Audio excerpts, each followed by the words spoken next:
Most of you are probably familiar with the sinking of the Titanic, as it was the largest ocean liner or ship during its time, and it killed more than 1,500 passengers, making it one of the deadliest peacetime maritime disasters in history. There were about 2,224 people aboard the Titanic, so that means less than half survived. Additionally, what made this disaster such a household name is the chilling end to those 1,500 people's lives. April 14th, 1912, the Titanic collided with an iceberg, damaging the hull's plates below the waterline on the starboard side, causing the front compartments to flood. So yes, they hit an iceberg which caused the Titanic to sink, but the Titanic was sinking for a total of 2 hours and 40 minutes, which is enough time to load 2,000 people onto boats. However, there were not enough boats for 2,000-something passengers to go on. The Titanic's lifeboat system wasn't designed to do so. It was designed to bring passengers to nearby rescue vessels, not to hold everyone on board simultaneously. But shockingly, the Titanic only had 20 lifeboats, which included 4 collapsible lifeboats. And on top of how little lifeboats the Titanic had, the evacuation of the Titanic was so mismanaged, a lot of the lifeboats left before they were completely full. RMS Carpathia arrived about an hour and a half after the sinking, and rescued all of the 710 survivors by 9:15 on April 15th. This was about 9.5 hours after the collision. This disaster caused global outrage. Global outrage over the lack of lifeboats, regulations, and the unequal treatment of the third-class passengers during the evacuation. Because of the sinking of the Titanic in 1914, the International Convention for the Safety of Life at Sea was established. This still governs our maritime safety today. Now, just like every disaster, people question the authenticity of this story. For example, people are wondering, how could the captain not avoid the iceberg sooner? Couldn't he have just dodged it a little bit?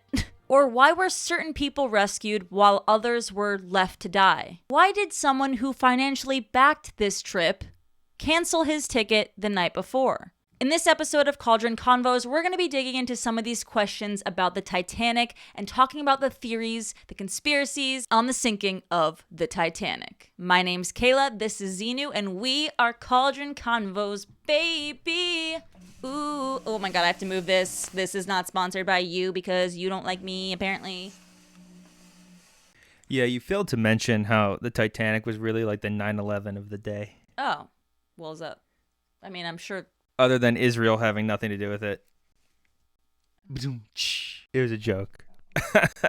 Okay, but before we get into it, before we get into the nitty-gritty of Titanic conspiracies, we just wanted to ask you guys to please consider subscribing to this channel because we post weekly here on the spine-chilling, paranormal, and true crime topics that you definitely want to hear about, especially as we lead up to Halloween. I know it's July, but spooky season is just right around the corner, and you're going to need some content. You're going to need some Halloween late-night videos. We actually recently visited a museum with a Titanic special, and we were interested in it, and we thought maybe we should do the Titanic. Now, this was the Saturday before the submarine disappeared, and we got home and we started writing the script, and then the next day the submarine disappeared. Yeah.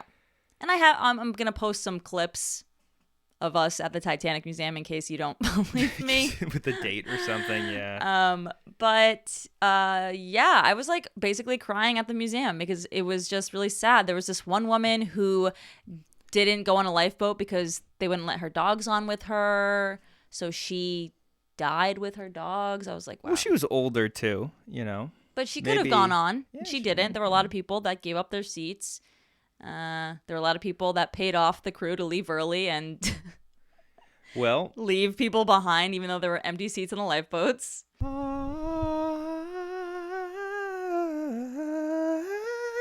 Oh, also you're dressed up as a captain. I forgot his name. Well, if we're going to do the Titanic, you have to be in costume, I thought.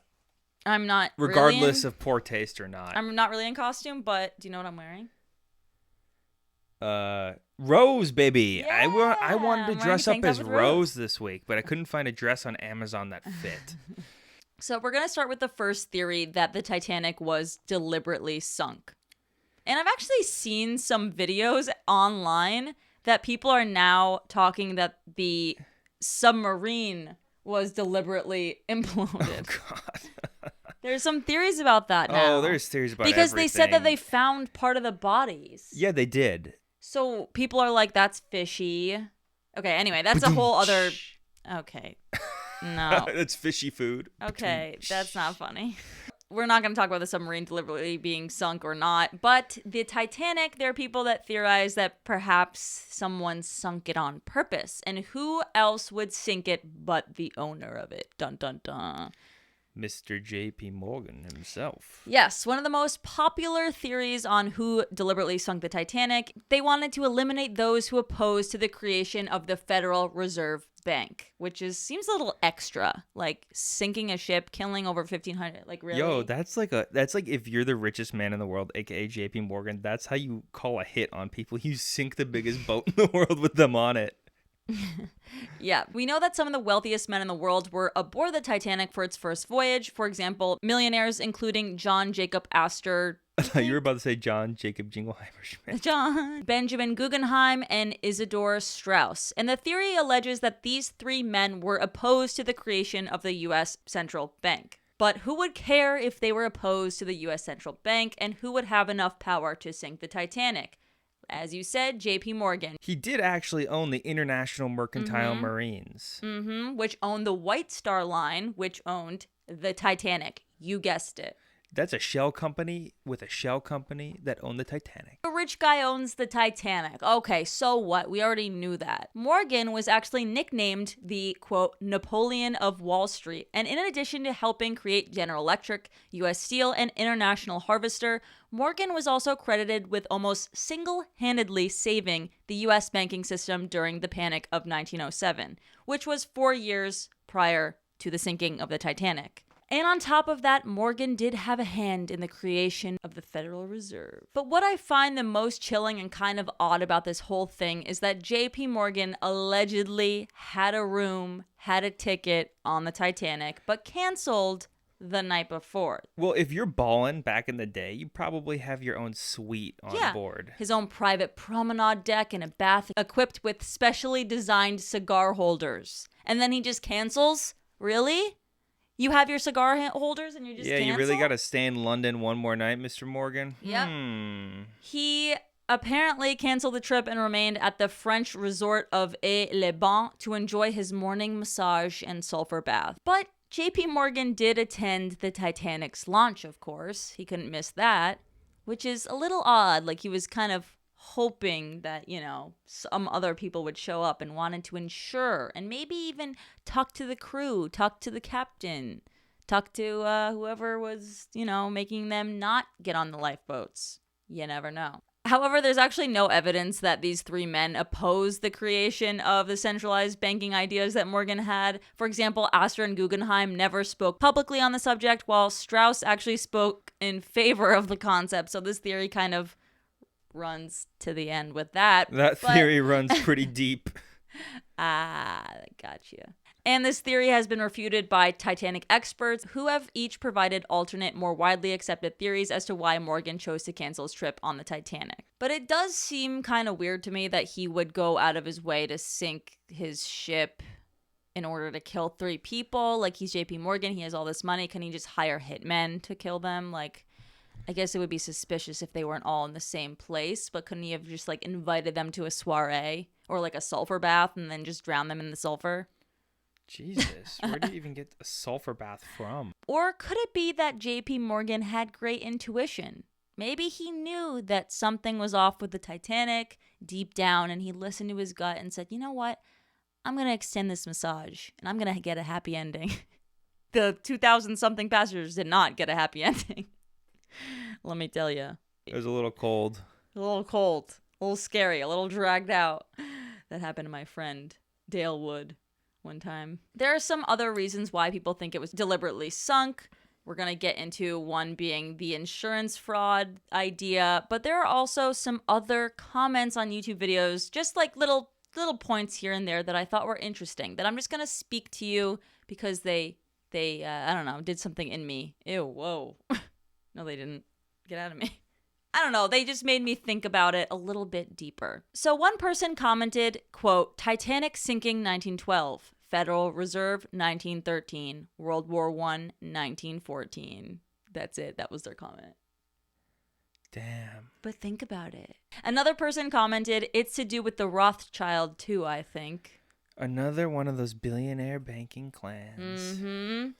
Another comment stated, quote, there was a book from 14 years before the sinking of the Titanic called The Sinking of the Titan, or Futility, that pretty much describes the events of the Titanic before it even happened.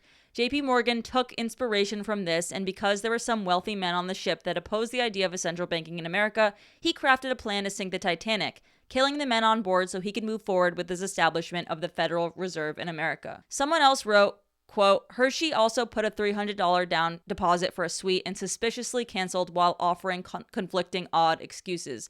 Maybe JP Morgan was like, Hershey, give me some chocolate in exchange. Yeah. Imagine the Hershey squirts he'd have as the ship sunk. Nothing's worse than nervous diarrhea. Why did the iceberg wear a sweater? Why? Because the Titanic gave it the cold shoulder. That's funny. Now we can come up with theories all night long about why, who. We can go through the whole passenger list and probably figure, I don't know. Has anyone done that? Have people really studied? People don't have lives. Yeah. Can you hand me my Not puppy? Me. But another theory is that Catholic workers were scared to death when the new ship's hull number 390904 was unveiled. Because if you flip this number upside down, they say that it slightly looks like, quote, no pope, which makes the Catholic workers think something bad was going to happen to the ship. Smoke for the Catholics. Yee-hoo! Father Vincent Lambert, I love you. Now, can we talk about the woman who does the monster drink, the 666 upside down? What? If you look at the number 6 in Hebrew, it looks like the monster M. That's 666. It's a meme. Anyway. Interesting. But people actually debunked this theory, saying that Harlan and Wolff actually assigned the Titanic the yard number 401 and the number 390904 number was just made up. But who would just make that up? Like, couldn't you do something with 401? Like, couldn't you, like, find a Bible passage and take the numbers and concoct another reason why? Yeah. Like, scary reason. Why would you make up the number to say no pope? Also, wouldn't you come up with something better, like death to pope or something? No pope. No pope. No pope in my orange juice. If you think about it, the people building the ship were probably illiterate Irishmen. No, there actually weren't. In 1886, Protestant Harlan and Wolff employees launched a large-scale attack on their Catholic co-workers, according to the book, quote, The Invention of the White Race.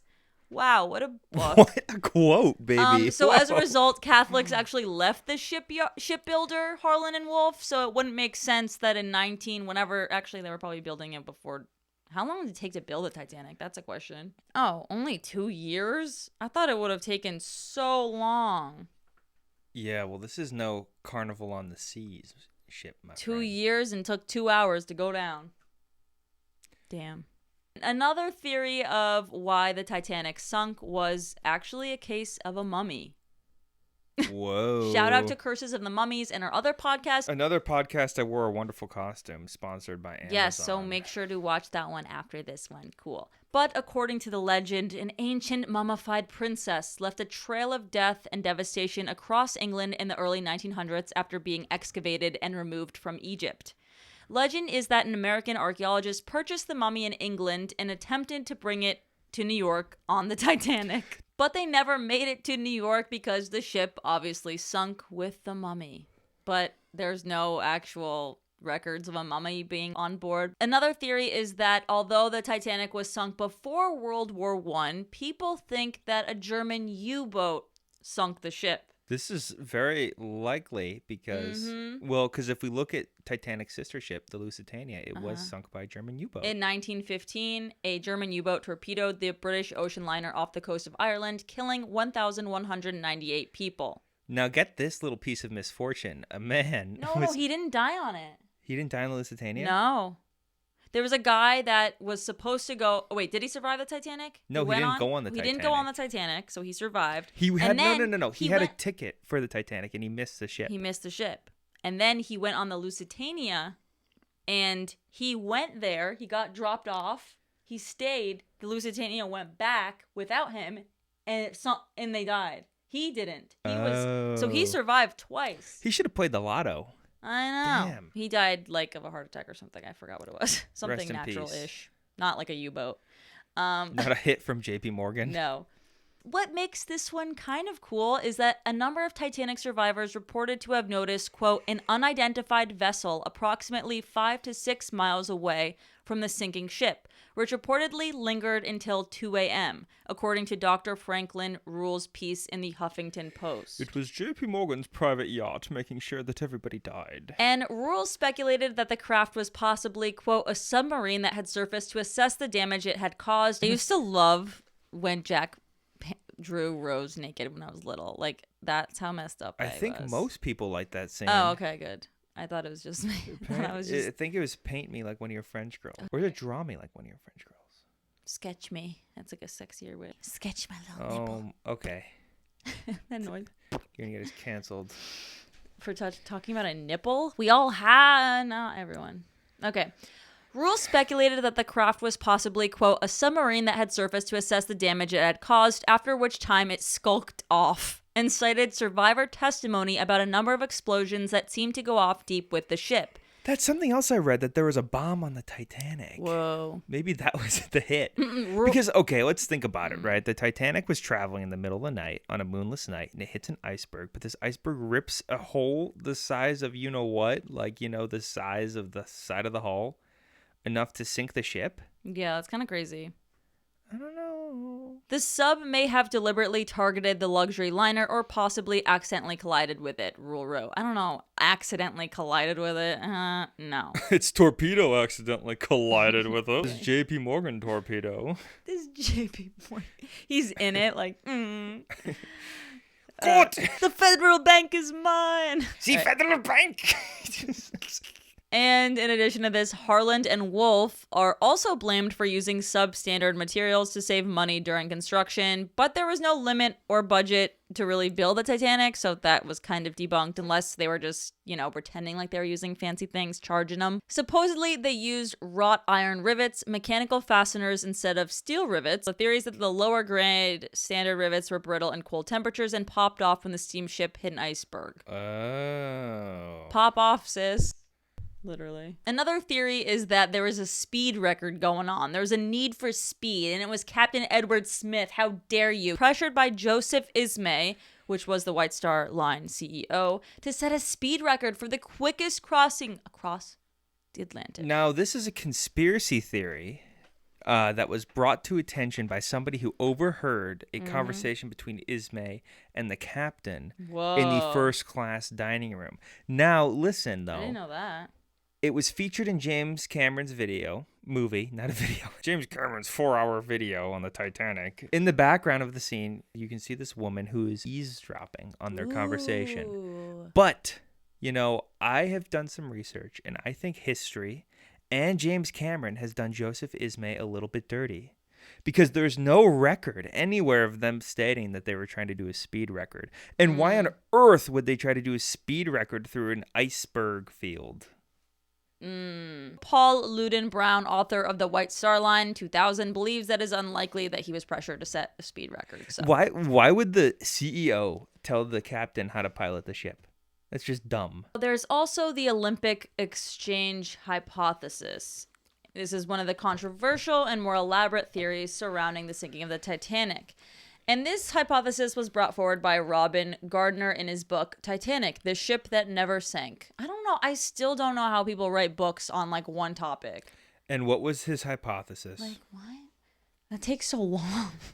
Basically, he believes that the Titanic didn't sink, but its sister ship called the Olympic was disguised as the Titanic as an insurance scam by its owners, the International Mercantile Marine Group, and that's the one that sunk. So this is stupid. Somebody wrote a book on something so stupid, and they didn't do a dropping of research. Still, he probably is. I hope he's alive, because, sir, you should look up on how the Titanic's name was embossed on the bow. It wasn't hung on the bow. The name was embossed into it. You can't just do a name swap on the actual hull. That's stupid. I did 5 minutes of research and I discovered this, and you wrote a book about it. Researchers have denied Robin's claims. A British historian, Gareth Russell, for his part, calls the theory, quote, so painfully ridiculous that one can only lament the thousands of trees which lost their lives to provide the paper on which it has been articulated. Smoke for that review. That Jeremy. He notes that, quote, since the sister ships had significant interior architectural and design differences, switching them secretly in a week would be nearly impossible from a practical standpoint. A switch would also not be economically worthwhile, since the ship's owners could have simply damaged the ship while docked, for instance by setting a fire, and collected the insurance money from that, quote, accident, which, quote, would have been far less severe and infinitely less stupid than sailing her out into the middle of the Atlantic with thousands of people and their luggage on board and ramming her into an iceberg. Another theory involves the closed watertight doors. This theory suggests that if these doors had actually been open, the Titanic would have settled on an even keel and might have actually remained afloat long enough for the rescue ships to arrive. But people have rebutted this for two reasons. One of the two being that the first 4 compartments were naturally watertight, so it was impossible to lower the concentration of water in the bow significantly. And 2, Bedford and Hackett have shown by calculations that any significant amount of water of boiler room number 4 would have resulted in capsizing the Titanic, which would have occurred about 30 minutes earlier than the actual time of sinking. I think this is equally likely to be possible. Like, oh, maybe they could have stopped it or at least hemorrhaged the sinking and slowed it down a little bit more. But I felt like, or I guess I feel like back in the day when people would like freak out, they'd go, boo! And like run around, like especially like the rich people. Can't you just picture? Wait, that reminds me of just like rich people running around while the ship is sinking. And it reminds me as a kid. Don't you know how they have those like big blow up carnival slides? Yeah. There was one of the Titanic. Oh my God. And you'd climb up it and you'd slide down the Titanic. And I thought it was so cool. Yeah. I thought it was so cool. It's like a 9/11 drop tower. Because people need to remember, you know? Yeah. I would not have known about the Titanic unless I saw that movie because of how poorly educated I was. I don't know what to say about that. That's probably true, though. It is. The next theory is the theory of a fire on board. So fires actually occurred frequently on board steamships due to the spontaneous combustion of coal. Now, have you seen that scene of the movie where they're scooping coal? I hate that. And they had to like shut it quickly or something? That's a man's man. I've only seen the end of the Titanic like once or twice, but I've seen the Titanic We're watching that tonight. way more. No. I always stop it before Before the actual reason why we're watching the movie. He's tied up like a little whatever. What are you talking about? When the guy puts the handcuffs on him and the boiler on the pipe, and Why? then Rose comes and is like, Why? Have you not seen the Titanic? Oh, Because he's like screwing. He's painting his French girl. He's painting Rose like a French girl with her nippies, and the guy was like, "Get him out! Like drown him, tie him up." Was the ship sinking? Yeah, there was like water spewing everywhere. Ooh. And then she comes down and she goes like this, and you think she's gonna accidentally cut his arm off for a second. Is he like waist deep? Something like that. So it wasn't shocking when a fire began in one of the Titanic's coal bunkers about 10 days before its departure, though this fire continued to burn for several days into the voyage, which makes no sense to me. Why would they? I guess it just happens. I think it just smolders. Okay, got it. The fires had to be extinguished with fire hoses by moving the coal on top to another bunker and by removing the burning coal and feeding it into the furnace. Because of this, some authors say that the fire exacerbated the effects of the iceberg collision by reducing the structural integrity of the hull in a critical bulkhead. But Maloney has suggested that attempts to extinguish the fire by shoveling burning coal into the engine furnaces may have been the primary reason for the Titanic seeming at full speed prior to the collision, despite ice warnings. But most experts disagree. So I don't know. Who knows? Okay, all of these like little theories about the fire, the bolts and nuts and the shipyard. I'm not interested in those. I like the ones that are like. What if the true story was like the captain got drunk and just went full speed into the ice field and just like didn't even know what happened? Damn. Probably I know. equally Do likely. Do they ever huh? find the answers to these stories? No, you can't. Never. But Has there been one where like they found a journal like 100 years later and it told the truth? No. They took a probe, like a robot, into the Titanic, and they went into somebody's room. And they saw an upright glass of water, which means that person who was in that room had a glass of water. And stayed? And it stayed upright. And they also found his bowler hat, and then they identified the man who was in the room. Wait, how does this and have he had to survived. Do with anything? Why was this Well, because water what if up? they found a journal? Never mind. But would the journal be wet? No, it's just been underwater for 100 some years. So then another theory is about pack ice, okay? Captain L. Collins was a former member of the ice pilotage service, and he claims that the Titanic didn't hit an iceberg. He claims that it hit low-lying pack ice. He concludes this theory by using 3 pieces of evidence, goes off on his experience in ice navigation, and he also uses witness statements. Yeah, but the witnesses, you were disoriented, you're cold. Yeah. And there's an actually very compelling photograph taken by a 12-year-old girl the very next morning that shows the iceberg that supposedly the Titanic hit, and it has a big old red streak on it. A big old smear of red paint. What do you call that when you have like smear? Like on Simba's head? Oh, no. I was thinking about like poop smear on your underwear. Skid marks. Yes, there were skid marks on the iceberg. I love how I knew immediately. The Titanic left its skid marks. At 11:30 p.m., the 2 lookouts spotted what they believed to be haze on the horizon. However, there were no reports of haze the entire night of the sinking, so Collins thinks that they saw a strip of pack ice. There's an optical phenomenon that is well known to ice navigators where the flat sea and extreme cold distort the appearance of objects near the waterline, making them appear to be the height of the ship's lights about 60 feet above the surface near the bow, and 100 feet high alongside the superstructure. So this is why they think that the witnesses' descriptions of it made it seem like an iceberg.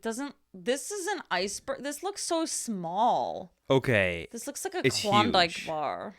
What would you do for the sinking of the Titanic? This is fake news. There's no not. way It's that real. this little iceberg. I guess briefly we can mention the theories that the Titanic is haunted, and that's why all of these submarines are having problems down there. I think only one submarine has had a problem. No, there's been 3. 3 people have died down there? No. 3 times they couldn't, they had ran into issues where they couldn't. Oh. They were freaking out because they thought they were gonna die. Yeah, right? There's a video on Reddit of the Ocean Gate people trying to remap the knockoff PlayStation controller because they had mapped the thrusters backwards. So if you went left or right, it would bring you forward and back. Feel you, I see you. That is how I know that my heart. Wait, we'll go on. Can I say thank you to all of our subscribers? All 42,000 of you? What the? Here are some comments that I found on videos of the recent submersible implosion. Someone wrote, I think the Titanic ghosts were like, F this rich guys, you belong to us now. A part of me wants to say ghosts are the ones knocking, but it might just be coming from the Titanic wreckage itself since it's deteriorating. Yeah, they determined that it's probably from a working vessel. And you know what? The United States Navy had detected that it exploded the very first day it happened. Someone wrote the lengths James Cameron will go for a Titanic sequel. Anyway, there's just a lot of comments about people saying, let the Titanic does not want to be explored. The ghosts don't want to be bothered. They don't want anyone down there. I hope you guys enjoyed this video on the Titanic. If you did, make sure to give it a thumbs up, subscribe, comment anything and what you want to hear from us next time or in the future. Thank you guys so much for watching, and we'll see you guys next time here on Cauldron Convos, baby. Bye.